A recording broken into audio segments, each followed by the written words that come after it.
Hello and welcome, students. In last class, we discussed what was the need of FMS, what is FMS, and how is it stepping stone in robotics. Now, in this class, in the last class, we also discussed about the functions of FMS, main points of FMS. Okay, now we are going to discuss what we discussed yesterday in our video lecture, in which I came myself on the screen, was introduction, the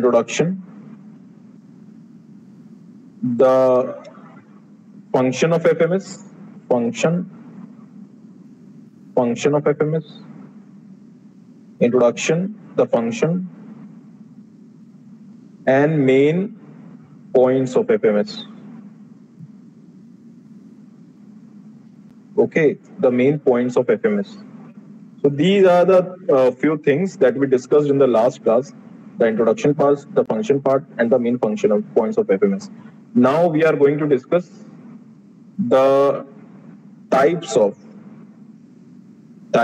flexibility. Types of flexibility in manufacturing.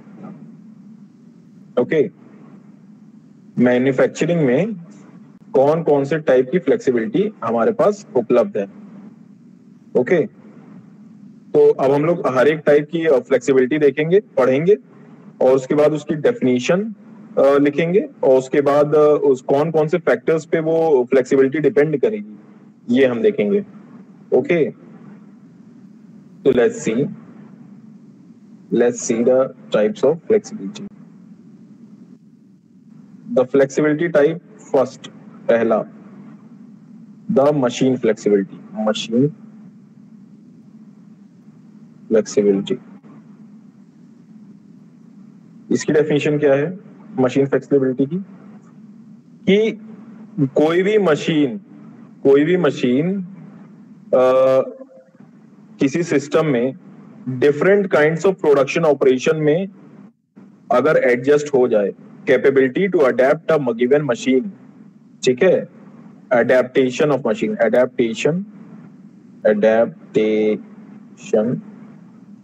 Of a machine in system, adaptation of a machine in system to wide range of production operations. ठीक है, adaptation in system to wide range of production operations. ठीक है, इसे हम लोग machine flexibility करते हैं. ठीक है, और जितनी ज्यादा रेंज जितनी ज्यादा होगी, ठीक है, उतना ही ग्रेटर फ्लेक्सिबिलिटी भी उतनी ही ज्यादा होगी.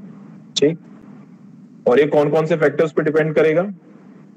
मतलब आप समझ रहे, मशीन अगर किसी भी सिस्टम में, मतलब कोई भी आपके पास आसपास कोई भी वातावरण है, एनवायरनमेंट है, वहां पे मशीन अगर अपने आप को अडेप्ट कर ले जाए, काम करने के लिए सूटेबल हो जाए, तो वो मशीन की फ्लेक्सिबिलिटी होगी. ठीक है, मशीन की फ्लेक्सिबिलिटी होगी. और ये कौन कौन से फैक्टर्स पे डिपेंड करेगा? इससे रिलेटेड फैक्टर्स देख लीजिए, किस पे डिपेंड करेगा? पहला, सेटअप, किस तरह का सेटअप हो रहा है, सेटअप या चेंज ओवर टाइम. ठीक, कैसा सेटअप है, मतलब सेटअप बनाने के लिए आपको पता ही है क्या क्या इंस्टॉलेशन वगैरह प्रोसेस है. ठीक है, फिर मशीन की रीप्रोग्रामिंग किस तरह से हो रही है, आसानी से हो रही या नहीं हो रही है. मशीन रीप्रोग्रामिंग, ठीक है, मशीन की रीप्रोग्रामिंग सही से हो रही या नहीं हो रही है ना. टूल स्टोरेज कैपेसिटी, टूल की स्टोरेज कैपेसिटी क्या है, टूल स्टोरेज कैपेसिटी. ठीक, फिर आप देखिए स्किल और वर्सेटिलिटी वर्कर की क्या है ना, वर्कर की स्किल और वर्सेटिलिटी क्या है. ठीक है, वर्कर कितना ज्यादा अपने आप को जो है चेंज सिनेरियो में अडेप्ट कर लेता है मशीन के साथ, वो कितना ज्यादा क्या कहते हैं कि यूज्ड टू हो जाता है, फेमिलियर हो जाता है. तो वर्कर किस तरह से मशीन चलाएगा वो उस पर डिपेंड करेगा. जैसे आप, कई लोगों को मोबाइल चलाना मोबाइल तो है 20-20 25-25 आईफोन तक है, पर वो जो काम कर सकते हैं वो उनको नहीं सही से पता, तो फिर वो उनके पास इतना महंगा फोन होके भी उसकी कोई उतनी ज्यादा वो यूजेज अगर नहीं जानेंगे तो आप फिर उसके लिए वो आपकी ये नो यूज चीज रह जाएगी, एक एक्सपेंसिव आपका डिजायर हो जाएगा वो। तो इसलिए जो है हमें जो भी चीज है उसे जो है चलाना भी सीखना चाहिए। ओके, तो ये हमारी मशीन फ्लेक्सिबिलिटी थी, है ना, जिसमें जितनी ज्यादा रेंज उतनी ज्यादा फ्लेक्सिबिलिटी। अब आप देखिए दूसरा, production flexibility. Production flexibility, production flexibility में क्या है, रेंज और यूनिवर्स, योर रेंज और universe of part styles, range और यूनिवर्स ऑफ पार्ट स्टाइल्स जो प्रोड्यूस किए जा सकते हैं सिस्टम में, प्रोड्यूस्ड और सिस्टम। ठीक, तो प्रोडक्शन फैसिलिटी किस किस फैक्टर्स पर डिपेंड करेगी, मशीन फ्लेक्सिबिलिटी इंडिविजुअल स्टेशंस की, इंडिविजुअल हर एक वर्क स्टेशन होता है ना, तो वर्क स्टेशन जहाँ पे अलग अलग मतलब फैक्ट्री में अलग अलग जैसे अगर डिपार्टमेंट है तो उसे वर्क स्टेशन कह दीजिए, तो इंडिविजुअल जो वर्क स्टेशन है, वर्क स्टेशंस है, इंडिविजुअल वर्क स्टेशंस है, उनकी मशीन फ्लेक्सिबिलिटी यानी उनकी मशीन फ्लेक्सिबिलिटी यानी ऊपर वाला जो हमने डिस्कस किया, ठीक है। और इनकी मशीन फ्लेक्सिबिलिटी ही नहीं, इनकी रेंज भी, range of machine flexibility, range of machine flexibility, इनकी रेंज भी, ठीक है, मशीन फ्लेक्सिबिलिटी इनकी रेंज भी। ये आपकी प्रोडक्शन फैसिलिटी से चीजें जुड़ गई। फिर मान लीजिए बस आपको ये टाइप अगर सही से दिमाग में है कि किस किस तरह की फ्लेक्सिबिलिटी हमारे पास आ सकती है, तो फिर डरने की कोई बात नहीं। फिर मिक्स फ्लेक्सिबिलिटी, मिक्स फ्लेक्सिबिलिटी क्या होती है, ये एबिलिटी है, ability to change, ability to change the product mix, ability to change the products mix, ठीक है। और ये किस तरह की एबिलिटी है, ये प्रोडक्ट मिक्स को किस तरह से चेंज करते हैं, वाइल जो मेंटेन करेंगी, मेंटेनिंग प्रोडक्शन जो है आपका, प्रोडक्शन क्वांटिटी उतनी ही हो, मेंटेनिंग प्रोडक्शन क्वांटिटी।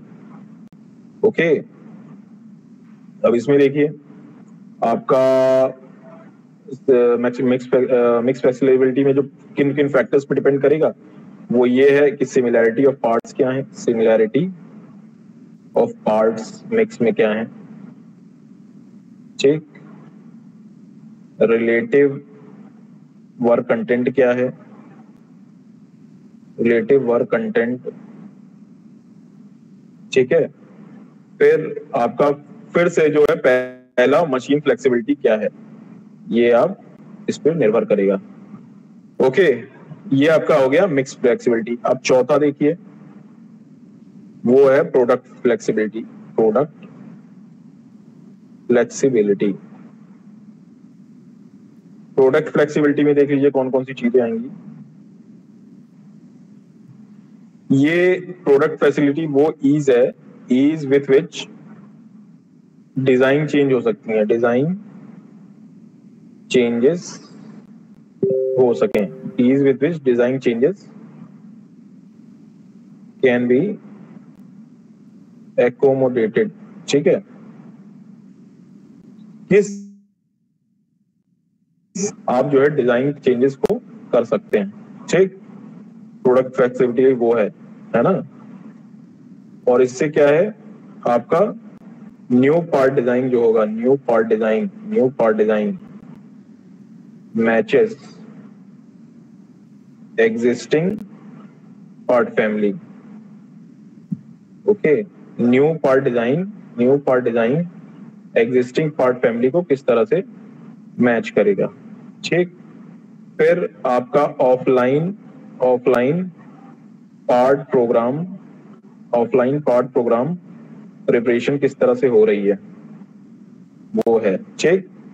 किस तरह से प्रोडक्ट जो है प्रिपेयर हो रहे हैं, वो भी इस पे भी डिपेंड करेगी प्रोडक्ट की आपकी फ्लेक्सिबिलिटी, ऑफलाइन जो है किस तरह से प्रिपरेशन हो रहा है ना, पार्ट प्रोग्राम का।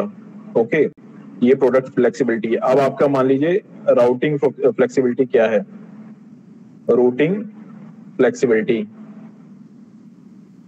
रूटिंग फ्लेक्सिबिलिटी क्या है, इसे देखें तो ये कैपेसिटी है, कैपेसिटी है, क्या कैपेसिटी है, to produce parts, capacity to produce parts, किस तरह से, ऑल्टरनेटिव वर्क स्टेशन सीक्वेंस पे, वर्क स्टेशन सीक्वेंस पे, है ना। रूट मतलब किस तरह से लाइंड अप है प्रोडक्ट्स किस तरह से लाइंड अप है आगे चल के प्रोडक्शन के लिए, वो रूटिंग फ्लेक्सिबिलिटी है। कि मान लीजिए आपने प्रोडक्ट को, मान लीजिए जो तय रूट है उसको ना लिया और दूसरे रूट पे अपने आप को डाइवर्ट कर लिया, तो वो आपकी क्या हो जाएगी, रूटिंग फ्लेक्सिबिलिटी हो जाएगी। तो ये कैपेसिटी किस चीज की है, प्रोड्यूस करने की पार्ट्स को। ऑल्टरनेटिव वर्क सीक्वेंस, ये है alternative work sequence in response, ठीक है, alternative work station sequence in response, किस तरह से, टू किस तरह का रिस्पॉन्स में, ये देखिए पहला इक्विपमेंट ब्रेकडाउन को लेके, टूल फेलियर को लेके, ठीक है, फिर आपके interruptions eight individual work stations, ठीक है। तो ये आपकी क्या हो गई, रूटिंग फ्लेक्सिबिलिटी हो गई। अब इस रूटिंग फ्लेक्सिबिलिटी में देख लीजिए ये किन किन फैक्टर्स पे डिपेंड करेगा, ये फैक्टर्स पे डिपेंड करेगा, सिमिलैरिटी ऑफ पार्ट्स पे डिपेंड करेगा इन प्रोडक्शन मिक्सचर में। ओके, ये सिमिलैरिटी पे डिपेंड करेगा किस चीज की, वर्क स्टेशंस की, ठीक है। ये और किस पे डिपेंड करेगा, डुप्लीकेशन ऑफ वर्क स्टेशन, की वर्क स्टेशन कितने ज्यादा आपस में डुप्लीकेटेड हैं। Okay, cross training of manual workers, किस तरह से ट्रेनिंग हो रही है मैनुअल वर्कर्स की, cross training of manual workers की क्रॉस ट्रेनिंग किस तरह से हो रही है, ठीक है। और उसके बाद फिर कॉमन टूलिंग क्या है, क्या कॉमन टूल वो लोग साथ में लेके चल रहे हैं, ठीक है। तो इस पे आपकी रूटिंग फ्लेक्सिबिलिटी डिपेंड करेगी। अब आप वॉल्यूम ऑफ प्रोडक्शन पे डिपेंडेंट जो फ्लेक्सिबिलिटी होगी उसके बारे में देखते हैं, ठीक है, वॉल्यूम ऑफ प्रोडक्शन पे। तो 6th है आपका वॉल्यूम फ्लेक्सिबिलिटी। वॉल्यूम फ्लेक्सिबिलिटी क्या है, ये है आपकी ability to economically produce parts को प्रोड्यूस करने की ability to economically produce parts. और ये किसमें है, इन हाई और कम और ज्यादा क्वांटिटी में, हाई एंड लो क्वांटिटीज, ठीक है, ऑफ प्रोडक्शन, उसे कहेंगे हम लोग वॉल्यूम फ्लेक्सिबिलिटी, है ना। और इसमें क्या है, फिक्स्ड इन्वेस्टमेंट है, ओके। और इसमें मैनुअल लेबर जो होगा ना लगेगा ज्यादा वॉल्यूम फ्लेक्सिबिलिटी में। तो वॉल्यूम फ्लेक्सिबिलिटी पहली बात तो ये है कि वो क्या एबिलिटी है इकोनॉमिकली को पार्ट्स को प्रोड्यूस करने की, आप कितना ज्यादा किफायती हो सकते हैं किसी भी पार्ट को प्रोड्यूस करने के लिए, ठीक है, चाहे उसमें ज्यादा क्वांटिटी में करें चाहे कम क्वांटिटी में करें, है ना। और उसमें आपका इन्वेस्टमेंट जो होगा वो फिक्स्ड होगा। तो वॉल्यूम फ्लेक्सिबिलिटी इस बात पे डिपेंड करेगी, ability to economically produce parts, okay, high and low quantities of production, और ये फिक्स्ड इन्वेस्टमेंट से रिलेटेड है। और यहाँ पे लेवल ऑफ मैनुअल लेबर क्या होगा, लेवल ऑफ मैनुअल लेबर ज्यादा होगा वॉल्यूम प्रोडक्शन में, ओके। और कैपिटल इक्विपमेंट में जो अमाउंट इन्वेस्ट होगा, कैपिटल इक्विपमेंट में जो अमाउंट इन्वेस्ट होगा, अमाउंट इन्वेस्टेड, वो क्या होगा, ज्यादा होगा, ठीक है, वो ज्यादा होगा। अब मान लीजिए आप अगर एक्सपेंशन फ्लेक्सिबिलिटी पे जाएं, अगर एक्सपेंशन फ्लेक्सिबिलिटी कितनी ज्यादा एक्सपेंड करने की बात है, ठीक है, एक्सपेंशन फ्लेक्सिबिलिटी, तो एक्सपेंशन फ्लेक्सिबिलिटी अगर देखें तो वो उस ये किस बात पे डिपेंड करेगी कि वो कितना ज्यादा इज विथ विच सिस्टम, जो सिस्टम होगा वो होगा एक्सपेंड होगा किस तरह से, to increase total production quantities, ठीक है। और इसमें आपका जो एक्सपेंस है एडिंग वर्क स्टेशन जो होंगे वो क्या होंगे, बढ़ जाएंगे, ठीक है। लेआउट क्या होगा, एक्सपेंड किया जा सकता है, लेआउट कैन बी एक्सपेंडेड, ठीक है। पार्ट हैंडलिंग यूज की जा सकती है, part handling can be used, okay. और ये ईज क्या है, ease with which properly trained workers, ease with which properly workers किस तरह से ट्रेन होते हैं, प्रॉपरली ट्रेन्ड वर्कर्स, ओके। तो एक्सपेंशन फ्लेक्सिबिलिटी में देखिए आप वर्क स्टेशन को कितना बढ़ा सकें, लेआउट को किस तरह से अपने आप को एक्सपेंड कर सकें, पार्ट हैंडलिंग को आप क्या कितना फ्लेक्सिबली आप यूज कर सकते हैं ताकि आप प्रोडक्शन कैपेबिलिटी बढ़ा सकें, क्योंकि हमारा मेन यहाँ मकसद क्या है, टोटल प्रोडक्शन क्वांटिटीज को क्या करना है, बढ़ाना है, ओके। और ट्रेन्ड वर्कर्स को किस तरह से आप आसानी से ट्रेनिंग दे सकें, इस बात पे आपकी क्या करेगी, मैन्युफैक्चरिंग में जो है फ्लेक्सिबिलिटी डिपेंड करेगी, है ना। तो इसमें किसी को लेके कोई शक है, किसी को कोई नहीं है, but in case if you have any doubt regarding this, you can just ask me, okay? So you just ask your doubts right now.